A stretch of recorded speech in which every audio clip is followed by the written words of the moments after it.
The problem statement in question 6 says the diagonal AC of a parallelogram ABCD bisects angle A. So the angle at A is bisected by the diagonal AC. So these two angles are equal. We have to show that the diagonal will also bisect angle C. So the two angles formed at C will also be equal. And we have to show that ABCD is a rhombus. So these are the two things that we have to show. Now, before I write out the solution, I want to help you visualize this situation better. I want to help you visualize that in a parallelogram, if a diagonal bisects one angle, then that parallelogram is a rhombus. So let me show you a simulation to that effect, and then we will write out the solution to this problem.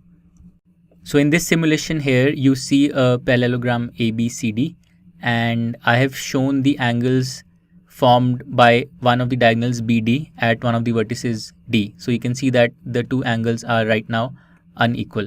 And as long as these two angles are unequal, we can see that this parallelogram is not a rhombus.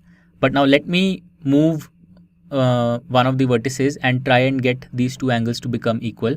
And then I want you to visualize how this parallelogram becomes closer and closer to a rhombus. So I'm going to try and get both these angles to become equal. So let's say roughly at this configuration. Now you can see that the two angles here are equal, and you can now compare the side lengths. The side lengths are very close to each other. Okay, so once again summarizing, if the angles formed, if the two parts of the angle are not equal, then ABCD is not a rhombus.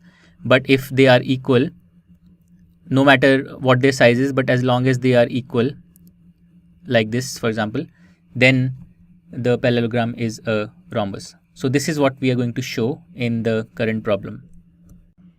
So let's start with part 1, where we have to show that AC, because it bisects angle A, we have to show that it bisects angle C as well. So I'm going to number the angles so that it's easier for us to write out the proof. So let's call these angles 1 and 2. And let's call the angles formed at C as angle 3 and angle 4. Okay, now we have angle 1 is equal to angle 2. This is basically given to us because AC bisects the angle at A. So angle 1 is equal to angle 2. Also angle 1 is equal to angle not 3 but angle 4. So this angle 1 is equal to angle 4 because these are alternate interior angles with the parallels AB and BC and this transversal AC. So angle 1 is equal to angle 4, and the reason is because these are alternate interior angles. And similarly, angle 2 is equal to angle 3 because these are also alternate interior angles for the parallels AB and DC. Okay, so let's write this as well. Angle 2 is equal to angle 3, once again because of the same reason. Now we have angle 1 is equal to angle 2, but angle 1 is also equal to angle 4 and angle 2 is also equal to angle 3. And because these two are equal, we can conclude that angle 4 and angle 3 are also equal. So from these equalities, we conclude that angle 3 is equal to angle 4, and this means that AC bisects angle C as well. Okay, that proves part 1 of the question. Now let's do part 2, where we have to show that ABCD is a rhombus. Now for that purpose, it's enough to show that any two adjacent sides of the parallelogram are equal.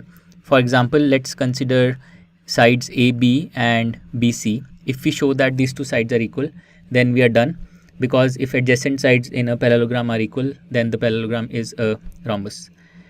Okay, now we have angle 1 is equal to angle 4 and angle 2 is equal to angle 3, and angle 1 is also equal to angle 2. So basically all the four angles are equal, and in particular this means that angle 2 and angle 4 are equal to each other.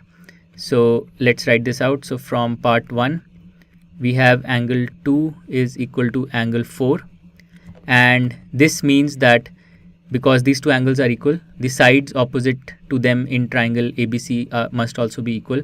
So the side opposite angle 2 is BC this side here, and the side opposite angle 4 is AB this side here. So BC is equal to AB, and the reason is that sides opposite equal angles are equal, right? And now because BC and AB are equal, we have shown that two adjacent sides in the parallelogram ABCD are equal. This means that ABCD must be a rhombus. So that completes our proof to part 2, and with this question 6 is done. To learn more about how Cuemath can help you crack school and board exams, explore Cuemath Leap, a live online classroom program run by highly experienced and committed teachers.